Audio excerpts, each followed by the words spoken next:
Hello, I'm Tom Bailey, and in today's Speaker Stories episode, I'll be getting to know Claire Brumby, who's a keynote speaker, award-winning coach, best-selling author, and business mentor who works with ambitious leaders and professionals looking to fulfill their potential.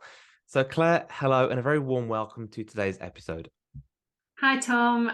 Thank you for having me along. I'm looking forward to this conversation. I'm looking forward to it too. And just out of interest for everybody listening, whereabouts in the world are you right now? So I'm in the UK. I'm in North Lincolnshire. So that's sort of like not too far from sort of Doncaster, Yeah. Hull, Lincoln, that sort of area. Yeah. Awesome. Thank you for sharing. And I also know that you're an accredited coach, an NLP practitioner, and have worked for and spoken for global brands such as Amazon. And of course, pitched in front of the dragons on BBC's Dragon's Den. Yeah. So I guess as a keynote speaker, a trainer, a coach, potential dragon slayer, what is it about speaking or presenting or being in front of an audience that keeps you wanting more?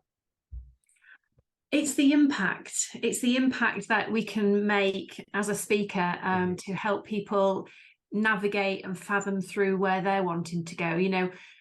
I've been very lucky on my entrepreneurial journey where I've had the good fortune to bump into people along the way. So at the early start of my journey, certainly from a speaking perspective, it's like I kind of always knew that I wanted to go down the speaking route. So to get me in front of audiences, I would go to like my local women's institute and like little local events where I could go.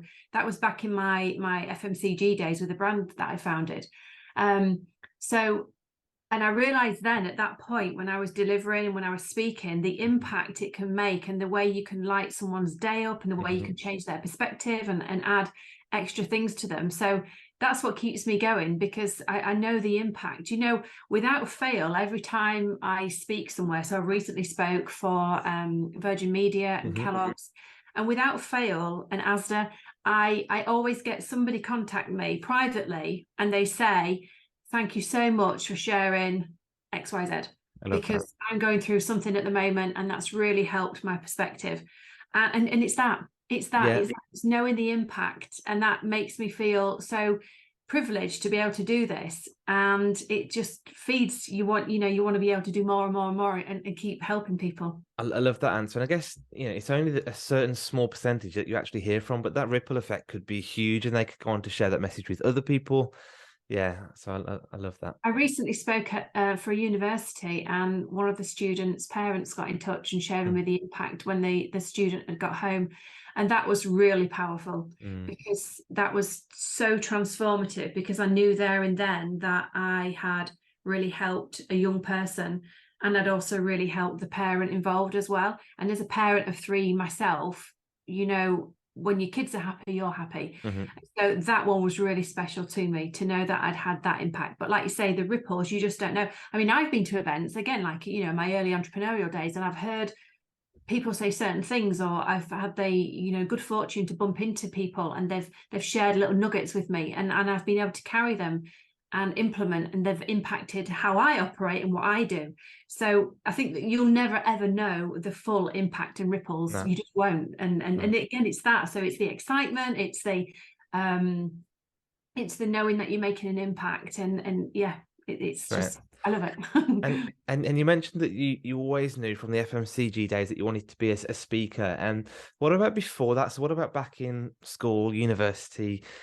How was speaking then? Was it something you were nervous about, or were you always kind of naturally confident? I was always naturally confident, So when I go back to my school days of, even in primary school, I was like a little bit of a performer, Nice. Put me on stage and I loved it.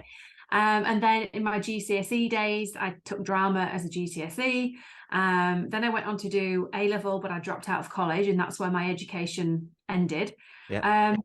But I've always felt comfortable on stage. I've always felt comfortable speaking with people, and I've always felt it's just something that I feel at home doing it. But I think, if I'm completely honest, sort of like early on in my career, it was probably something that I shied away from, because I think it's one of those things that if something is natural to you, you can kind of like overlook it or dismiss it and think, well, no, life's got to be hard and you've got to do something that you know, and so if you've got like a natural gift, talent, or calling, you can Use it. sometimes overlook it because it just comes across too easy for you. Yeah. So I think it's taken me a while to stand in those shoes. Yeah, understood. And what about in front of the dragons? Were there any nerves there? Yes. Yeah. And A lot of nerves. yeah. Um, and I get nervous still to this day. But I think nerves are good. I Yes. think it's how you channel them, isn't it? You know, nerves and excitement are on the same spectrum, so it's a case of turning that into the excitement and in understanding what I've just shared about the why. But yes, the Dragon's Den, so nervous, so nervous. Yeah, I mean, we were in the den for just, I think, I can't remember if it was 1 or 2 hours. I get mixed up. It's Yeah. such a long time ago now, but I know it was a long time, and I was very nervous. But you know, I think once you break through something, you are forever changed as a person in that context. So I'll be honest, if I am faced with any fears now, I can have a word with myself and like, come on, Claire, You've come done on, this you before, did yeah. that. Yeah. Yeah. Oh, I love that. So I guess there's two camps of people that listen to this podcast. There's those that are naturally confident, they're already speaking, and those that are petrified of the thought of it, but would love to do it one day. So I guess for either one of those camps, you choose. What advice would you give to them if they're looking to become a speaker or build a career around becoming a professional speaker? I think if it's something that you truly, truly want to do, don't give up. You know, you're going to get in the knockbacks. Yeah. And it's a case of like I say, I started when it was something that I knew I wanted to do, and I wanted to hone my craft and hone my skill and really get to grips with my delivery and also, you know, what landed, you know, because you're not really sure if what you think is going to land in your head is actually going to land with the audience. Yeah. And you're not entirely sure on the delivery of that. And so getting the practice and getting a lot of events under your belt is the way to go. I believe there becomes a point where, you know, because a lot of people in the start can expect you to speak for free.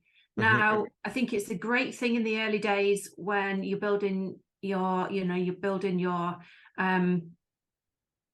signature and your keynote and your skills and your confidence and things like that. But I think there comes a tipping point where it's all about self-belief. I think once you've got that locked in and you think, no, actually, this is a profession for me, this is a career for me, this is a skill for me, and you realize that not everybody has got that skill, that's time for you to turn your power up and think, right, okay, this is what I'm going to do now. So it's a self-belief thing. So I think it's a case of starting. If it's something you truly want to do, start with it, test it, work out how you can do it, work out where you can find the audience, work out what aligns with the audience, what you can naturally deliver, and then turn the pressure up on yourself to make it something that is, you know, truly world class, where you do go for the big bookings and what you actually want. Perfect. And you talked about honing your craft. And I guess one of those things, like you said, was repetition, just getting out there in front of audiences over and over again. Was there anything else that you did to hone your craft? Did you get a coach? Did you watch yourself back on videos? What did you do? I did a number of things. I went to Be a Better Speaker, which was a course run by Brad Burton. So that was something that I went to quite a few years ago. Then what I did is I watched myself back, I record myself. So I record it on my phone and play in my car and listen to myself and think about my speed. I think about where I've put emphasis on certain words. Do I need to change that emphasis? What do I do? But I've recorded myself when I've been speaking to an audience, and I've seen, like, because it's a two-way street. It's not just about what I feel. It's like when I can see the expression on people's faces. And I've become really good at digesting when I'm on stage the feeling of the person. And that may sound a little bit strange, but it's like I can feel their emotions and I can feel what's going on for them. And so I lock that in and I remember. So when I said this, I could see that they were absolutely fixed on it. So I read the room very well now. And again, that's a skill to learn, where you can read it so you know what's going on for people. Do you think any of that comes from the background with NLP? Quite possibly, because it probably coincides with me since I've done all my coach training and my NLP training. I've got a lot more skills in that now.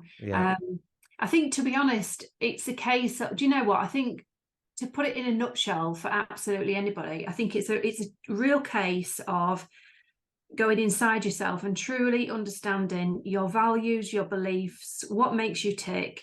And I think if you remain true to them and you stand true with those, you'll find your way, and you'll find your natural of who you are and how you deliver and what aligns with you. And then when you're aligned, it's an energy transfer, and you can't help but align with the people that you're speaking with. But that takes confidence to get to that point where you're happy, confident, and this is me. This is me, you know? Yeah, that's a really good point. And I think with that alignment, a lot of speakers, aspiring speakers, hold off because they haven't yet got their topic, they haven't yet got their thing to talk about.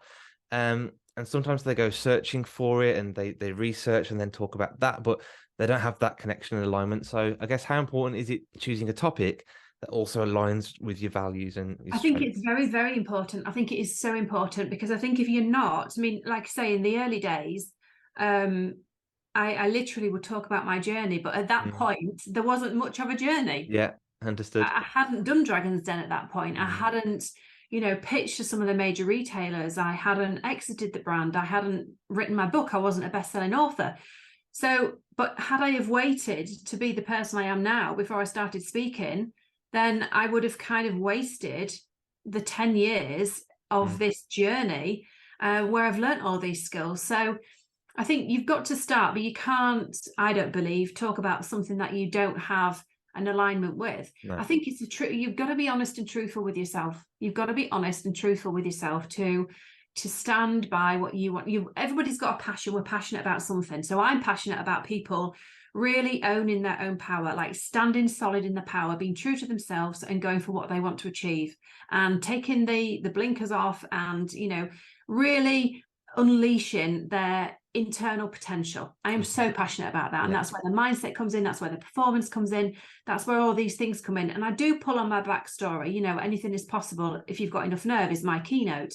And I pull on that from surviving my life-threatening episode and pitching on Dragon's Den and all of the things that I've overcome. So I'm so passionate about it. But what I'm passionate about is people not leaving the planet having not fulfilled their potential. Yeah. So that's my passion.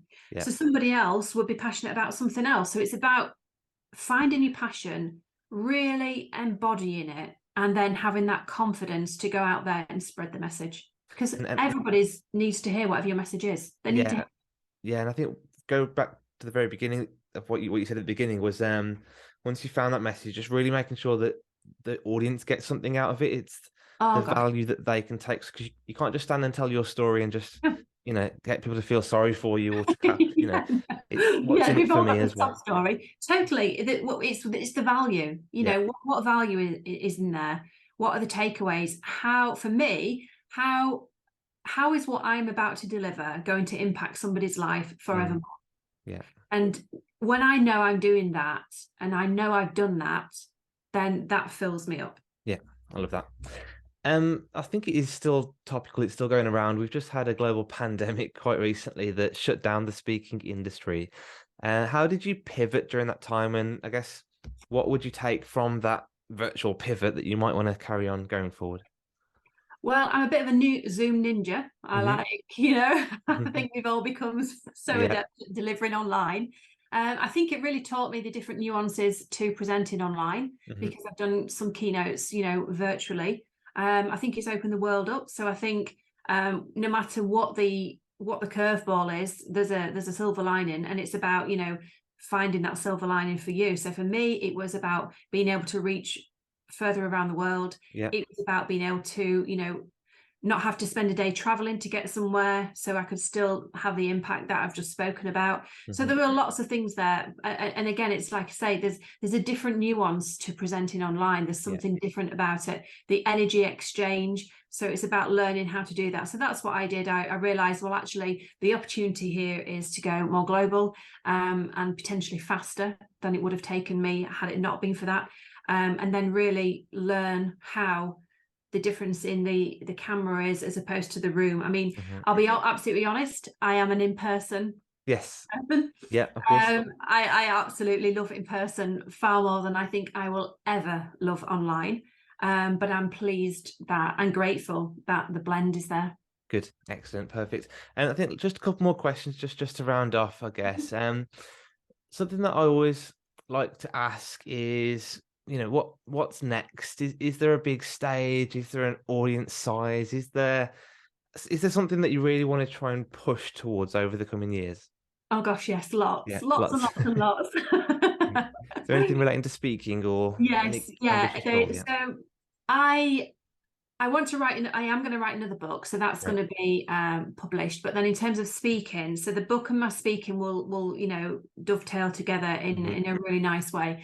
My big ambition with speaking is I've yet to do an international stage in person. Yeah. So I've done international online, Mhm. but and I am a visualization. I do visualize on this. I can see myself getting on that plane and arriving at this gorgeous, it's a sunny destination, and I'm Yeah. on a stage and I'm there for 3 or 4 days, and I've got my keynote in the middle of that Mhm. time, and it's a huge stage and the impact is phenomenal, and that really launches Claire Brumby International. So that is the big next dream, and Yeah. my book is going to coincide with that. So It's it's going to happen. it is going to happen. I can It is feel going it. to happen. I can feel it. And I guess anyone listening who's an international event organizer or anybody else, what's the best way for them to reach out to you if they wanted to book you as a speaker or find out more about you? Okay, so contact me at hello@clairebrumby.com and check out my website, clairebrumby.com, and find me all over all of the different socials, which is at the Claire Brumby. Fantastic. Thank you so much for your time today. I really appreciate you coming along and sharing such great value with our audience. You are very welcome, Tom. See you later. Bye.